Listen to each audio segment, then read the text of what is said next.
episode 5 of 5. So this series will be ending and we'll be coming back next year. But this one is monitoring your BigFix environment is what we're going to be looking at. And of course, this is Dan Powers. We got Kathy Wynn from HCL. She's been a great host with us. And we also have Drew Baumhauer with us today. So remember, we had the previous webinars from before. We try to keep them links on our website and send them out as links if you missed any of them or want to rewatch them. But we did the HLC after that big announcement from IBM, why it was exciting to work with HCL, excuse me. Then we've covered Hero, the application coming up. And I know we had folks that did some of the demos with us and requesting that as that goes from, I guess, beta into prod, hopefully by next quarter. And then we did BigFix and ServiceNow, and it's good that we have Drew on here because he's probably going to reiterate a few things that they've been working on with that ServiceNow integration. And then last week, we kind of did patching best practices. For the future, we are going to start another set of series. It'll be sometime our winter series 2020, date to be announced probably in January. But a couple things, folks, and the questions, if you guys want to type something, I know you're muted, but if you have topics you want us to cover, 2 weeks ago when we had the last webinar, folks did write in. We could have covered a lot more under patching. I think we all realized how quickly 30 minutes went by. So we'll probably on some of the other webinars maybe do 45 minutes and push it a little longer because a lot of people did ask for more details in the patching. Linux was a huge one. I think some automation. And Kathy, do you have any other suggestions we might do, or Drew? Yeah, actually, thanks, Dan. I would definitely encourage anybody, especially if you're a ServiceNow user, along with BigFix, to stay tuned for some of our upcoming meetings. I think we're definitely gonna cover the software asset management side of things, along with compliance and things like that. So, in a nutshell, the team I'm on, we're doing a lot of that development on the ServiceNow platform. And we'd love to, show that off as we build it, as well as get your feedback so we can make that better as well. Awesome. Kathy, you got version something? Version 10 is just around the corner. Ooh. Well, it's actually still at the end of March. So it's still some time, but it's going to get here before we know it. So we probably definitely want to hit on some of the new enhancements and such in version 10. Okay, well, we're going to leverage you for some sneak previews then. Awesome. All right, no promises, but hopefully we can do that with Kathy helping us out here. So we always appreciate her on it. So what we're looking at today, and I'm gonna pause here for a minute. And as business partners, we try to do health checks with folks, at least twice a year, maybe once a quarter if possible. And my biggest thing of doing a health check, to be honest with you, is, hey, are you learning the tool? For those that are new to it, for those that after they get their feet wet start doing the first set of things is, hey, if you bought Lifecycle, are you using all the modules? Are you using everything to its fullest potential? The problem, and Kathy, tell me if you run into the same thing, a lot of times when we go do these health checks, we actually find problems, and I kind of get a little bummed out. So the reason for that is most people don't monitor their BigFix environment. And at the end of the day, this becomes an enterprise tool in your organization, whether you're just using it for patching or inventory or software distribution or whatever you're using it for as an endpoint management solution.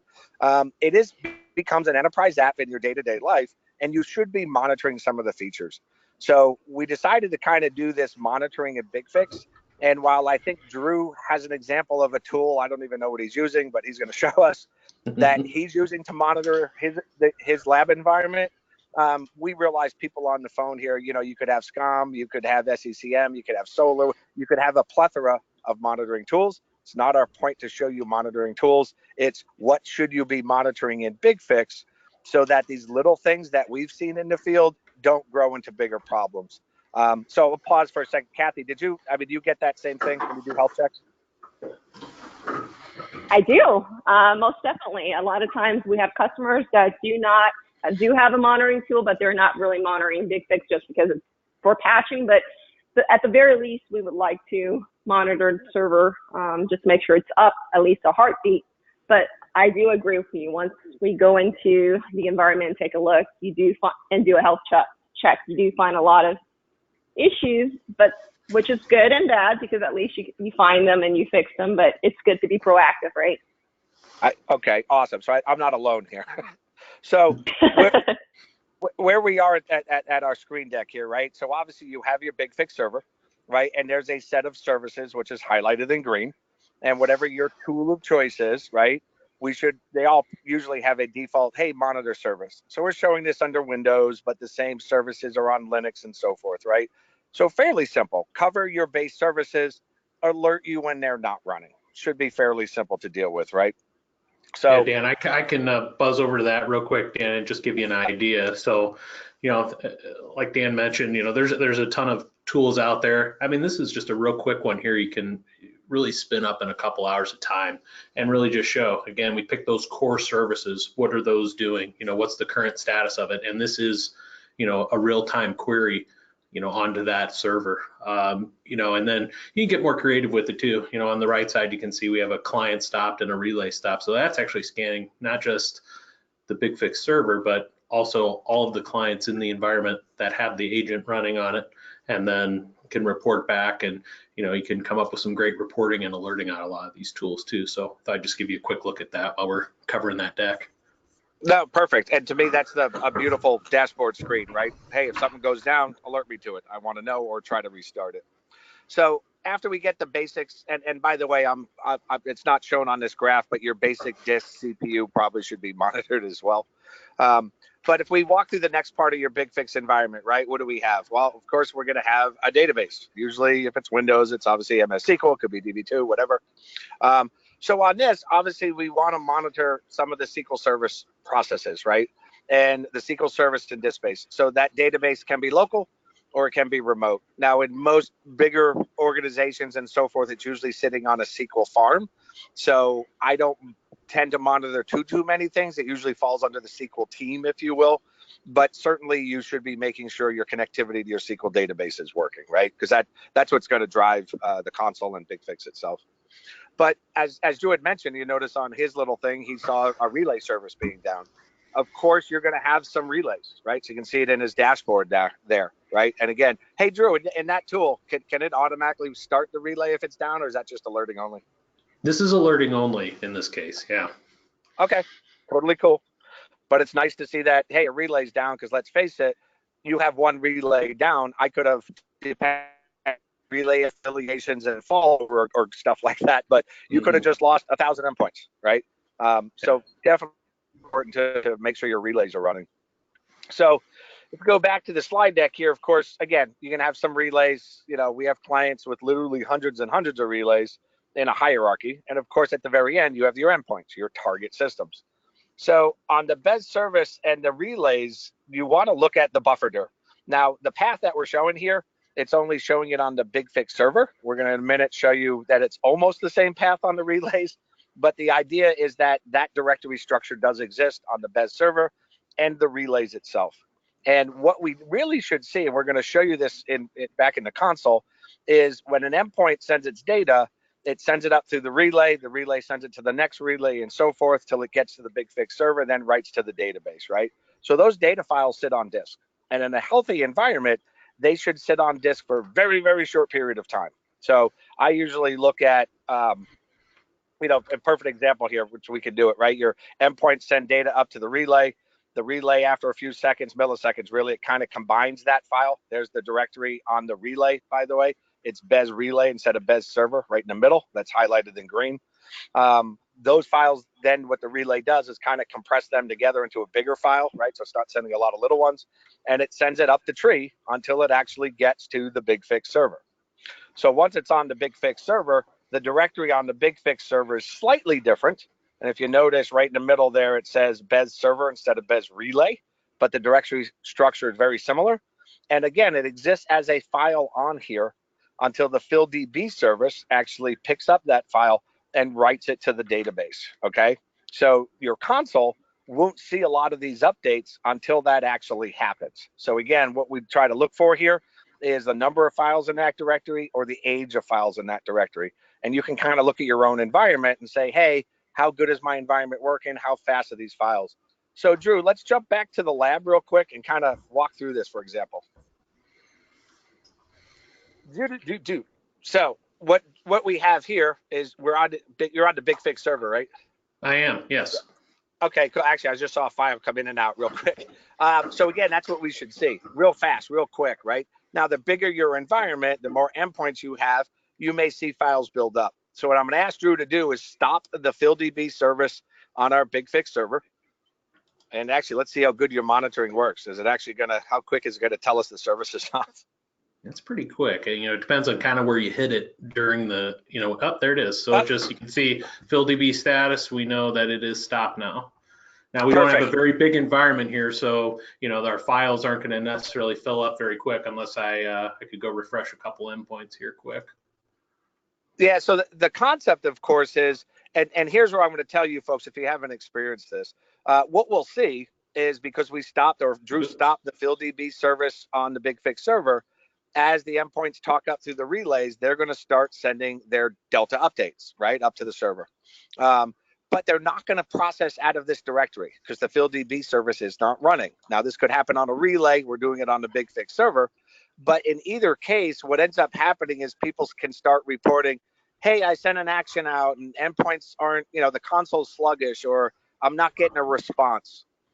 So at the very least, that's the issue you're going to have. If you're in a big environment and the relays are filling up at the FieldDB buffer dir, and I've literally had folks or places I went into where it was 1,000 files in here. Now that starts cascading down through your relays. And if you let this small issue become a problem, it could literally take hours or days, depending on the size of your environment. And by the way, when I said days, I was in an environment with like 200,000 endpoints, so it's big.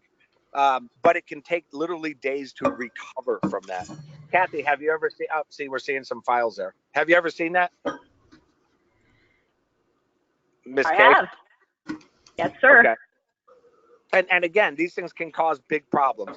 But if you catch it, if you're monitoring this, you should be able to fix it right away. Now, if you notice, some of those files are really small. Another thing while we're talking here, I didn't think about it a minute ago, just FYI, if you right-click, or Drew, right-click on one of the machines in your console there for a second, right-click, and notice you get that send refresh. Now, send refresh only works with UDP. But what it does, people sometimes think, oh, I'm going to select a bunch of these and I want to see what their status is, so I'm going to tell them to refresh now. It's not really what it does. What it ends up doing is it tells the endpoint, hey, don't send me Delta updates. Send me a complete inventory report.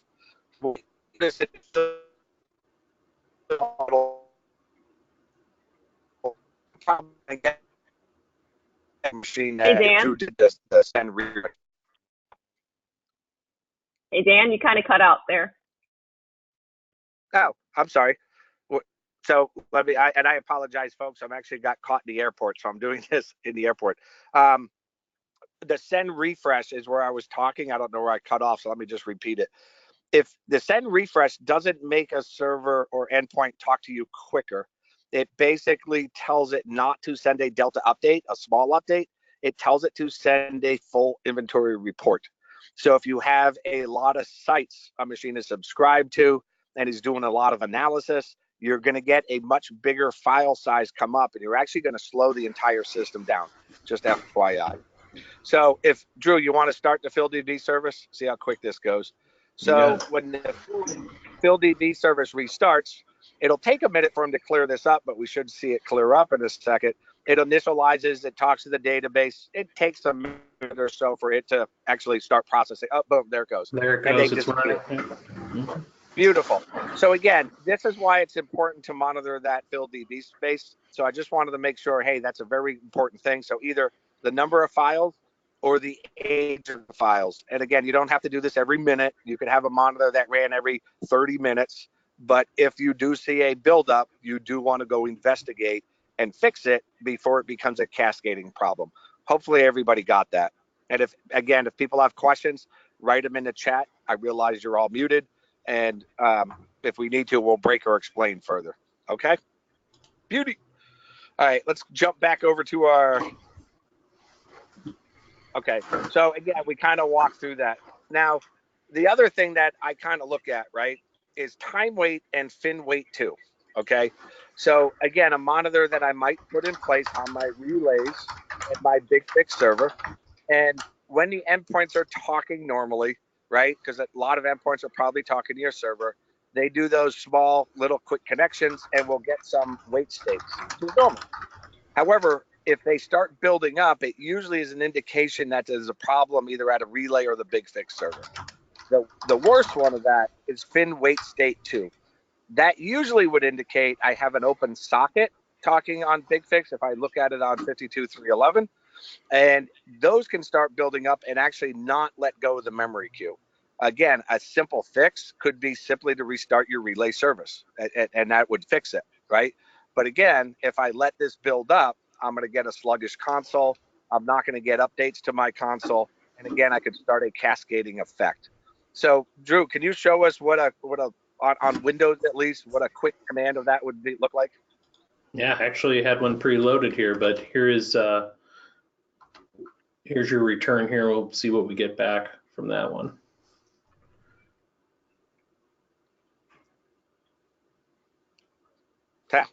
It's running a while in your environment. Yeah. What'd you get for a number there? Return 24. So click it up again and let it run one more time, just out of curiosity. So again, this is not something you run all the time. And by the way, this command is in a document. We have a very detailed document on how to build your monitoring. Again, it's not monitoring tool specific. It's what to look for, what logs to look for. And this command will be in there. So what'd you get this time? About the same or different? 26. Okay, so it goes up. So again, you do have to learn your environment, what's normal in your environment, and then set a threshold, 10, 15% higher than that. Might send you a warning. But again, I've seen these, and you can also look explicitly instead of just wait state, but for fin wait state 2. So Drew, can you run that again, but remove the last find statement just so people can see what the output looks like without the other find in there? Bada boom. So again, at the end of the day, we're querying the network stack, and we're looking for by default 52.3.11, the BigFix port, and then we filter for wait state, right? So here's him listening and some other stuff that's showing up. But when we do that other find, we're explicitly looking for BigFix communication and if it's in a wait state. So again, if these things build up, it can denote a problem in network communications. And a lot of times this could be nothing more than, again, stopping and starting a relay before this becomes a bigger problem. There's BigFix fixlets in the support site to do this. And I've even created a small troubleshooting baseline with a few things that I may do in my troubleshooting mode. For example, if Drew's console there alerted me on something, and I might go run what I call the health check baseline against a relay or on the BigFix server. And it may restart services. It may look for that fin wait state and restart something.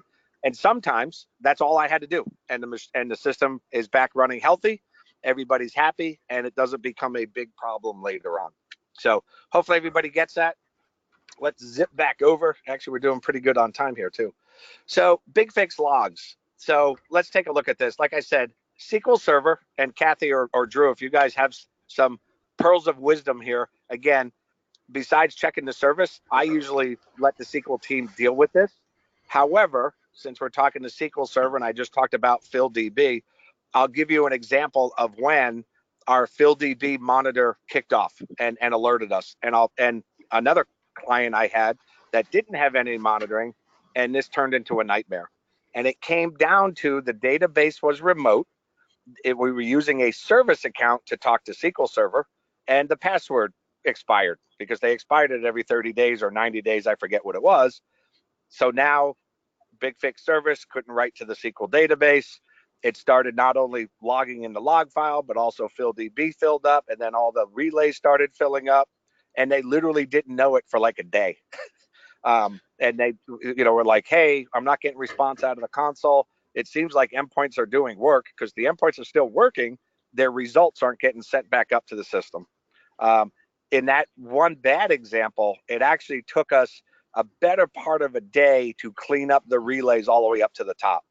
But again, if we had a monitor on this, we would have caught it right away, probably would have fixed it right away, and no one would have even noticed. So I'll just say that for SQL Server.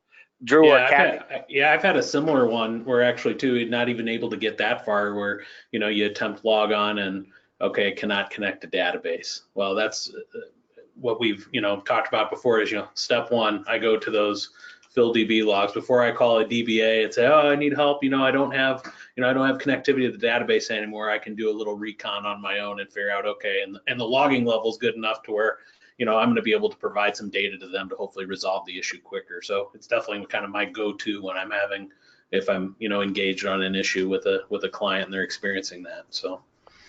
Well, you bring up a good point there too. Instead of just immediately calling the database guy, it would be, hey, I've noticed this in the log file. Well, let's face it, we all kind of like that call if we're going to get a trouble call versus, hey, something's wrong, go look at it. So exactly, yeah.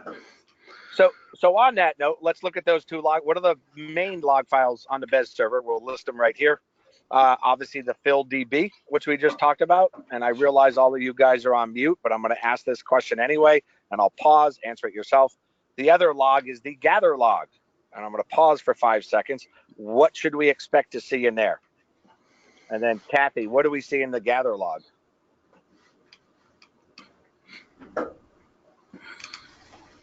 She's muted on me. So the gather log side is in the BigFix environment, and I apologize, I actually didn't put it in that Visio PowerPoint slide I did, is when the BigFix server is going out to the HCL site and it's pulling down new fixlets, new content. For an example, here's, I had an example where a client had changed their proxy system and they installed a WAF. And at the end of the day, some of the sites were getting denied at the proxy level and we weren't getting fixlets. So without monitoring that gather log file, again, they ran for a couple weeks without realizing they weren't getting updated content for a lot of their BigFix environment, which could be very bad if you're using this for compliancy and patching, right? So again, another good log file to look at. By default, we'll show you what some of these logs look at, but anything with error obviously is something I might look at. So I think we have a pop-up of what some of those logs look like. Does that come up next? No, Kathy, we couldn't hear you. So here's an example of some of these logs. So again, depending on the relays, it's busy, a lot of clients hitting it. You may get some of these timeouts. And if I had onesie, twosies, I probably wouldn't alert on. If I saw 30 of these in a span of 2 minutes, probably would. Again, you do have to learn your environment, right? What's normal for you, hopefully if it's running well, tuned well. But look at some of these logs, what's in here. The one below it that we're going to look at, you can fast forward that, Drew, it should highlight it. This is an example of a relay log that's actually writing out and saying, hey, I'm trying to send data up to my parent relay, which could be the BigFix server, and it's telling me it's too busy to back off. So again, I could start getting a cascading effect of problems here. This is something I would definitely, if you got like 3, 4, 5 of these in a small time period, I would probably alert. It's telling us we have a problem somewhere going up the communication chain, okay? And again, there's where the different logs are on the relay and on the BES server. Now at the client side, Drew actually has his tool monitoring the clients themselves. In a large environment, do I normally monitor the clients? Probably not. When you're in a lab, you have 50, 60, 70, 100 machines, you could probably get away with it. Especially if your clients are remote, working at home through the DMZ relay, you're probably not going to be looking at the status of all of them. But I do like to point out where some of these logs are. We're showing you where they exist on Linux, Mac, and Windows. Same log file. But when you're troubleshooting a client, hey, it's not connecting or it's taking a long time, this is the logs that I would go to. And also note in that file that we're going to send you guys, we just didn't have enough time to go over all the different logs and stuff, how to actually put one of your endpoints in profiler mode. So for folks that might not know what that is, if you write custom content and you notice your systems aren't responding well, or maybe the data is not coming back to you, you can adjust how the logs are written to, and you could also put it in profiling mode, which shows it processing all the sites and how long it takes the client to do so. It can pinpoint a problem. So again, we kind of combined those endpoints, relays, BigFix server, SQL. We wrote a document for best practices. We're going to email it to everybody that attended here today, and we'll put it up on our website. But we go over some of the tricks that we did here today, some of the logs and services, but we also go into detail about the registry settings, and some other things. Do you have a copy of that, Drew, at the moment? If you don't, no big deal. I don't have the revised copy. I think I'd have to stop the presentation to pull it up. Yeah, don't do that. I was going to have you. But again, we kind of detailed a little bit more than we could do on this 30-minute webinar. And it'll show you what logs to look for, what things that you may want to trigger your alerting on, and then how you might profile, what registry keys go along with it or config files, right? So it's fairly decent, well done. And again, you mentioned we are going to email it out to everybody, and it will be up on our website. They're going for time-wise. Look at this. We might get it actually done slightly early here. Yeah, I don't think we have it left here, do we? We did actually. You know, we got I think we just go. We got a good question in. Can you hear me, Dan? I know it sounds like you might be having some audio issues on your end. I can hear you. Okay. We did get a good suggestion maybe for a future webinar too, to actually, you know, we're talking about really more of the monitoring side of things right now and some of the steps you can take to keep an eye on things. But also, what do you think about putting one on where we can actually go through some actual troubleshooting steps and some, you know, general maintenance and cleanup activities as well? Oh, that's actually really good. And what we can do, definitely would be more than a half hour. I'd say at least 40 minutes or so. But what we could probably do is show you a result of one of our health checks, what we'd actually deliver to a client, and we'll pick and choose some of the things that would do, right? Hey, how do we do a health check? And again, we might not be able to cover everything in 45 minutes, but we can certainly give you a good start. And then go from there. Now, Drew, actually, can you go back to the BigFix console and just go to BigFix Management, and the one little health page is kind of where we start, right? Whenever we do this.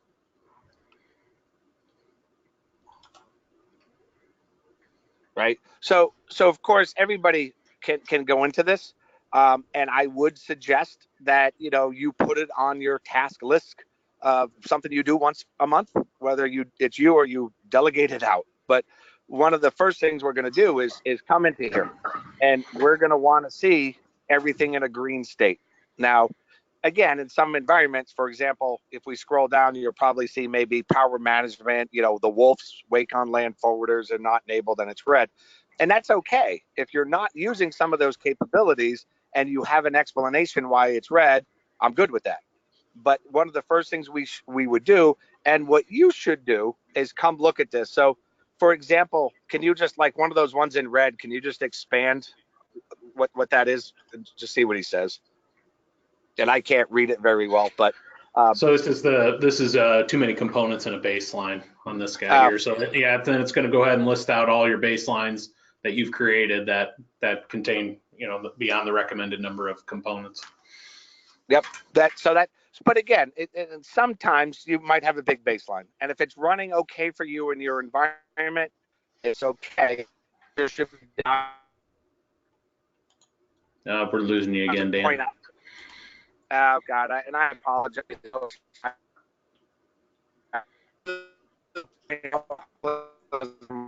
Maybe reword it for me. BigFix. Here's large environments. Remember, BigFix can scale up to 250,000 endpoints. So if you're running an environment that's, let's say, a few thousand.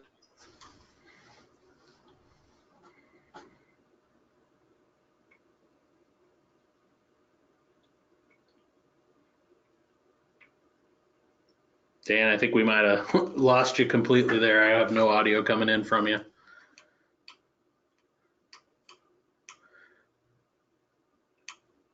Well, I tell you what we'll do here. Let's go ahead. I'm going to leave the meeting open here for a little bit. Please, if you have any questions, get them entered in the question / chat section there.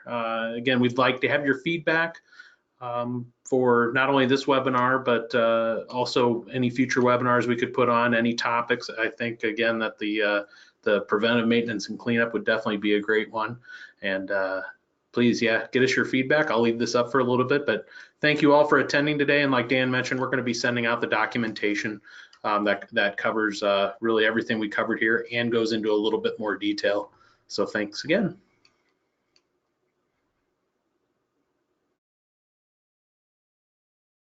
Can you hear me now, Drew? Now you're back. I think I hit mute by mistake. So yeah, so put in any questions in. We thank you again. We hit our 30-minute marker.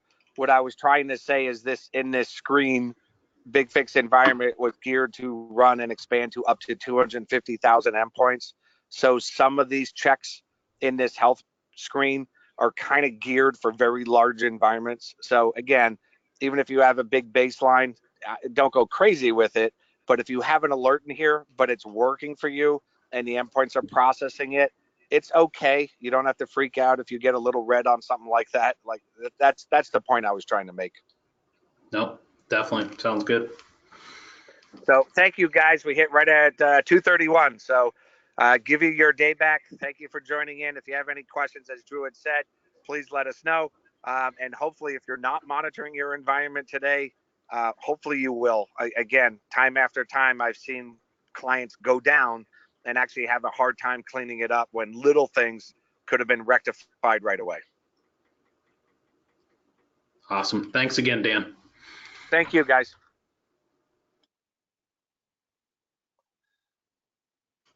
And thank you, Kathy.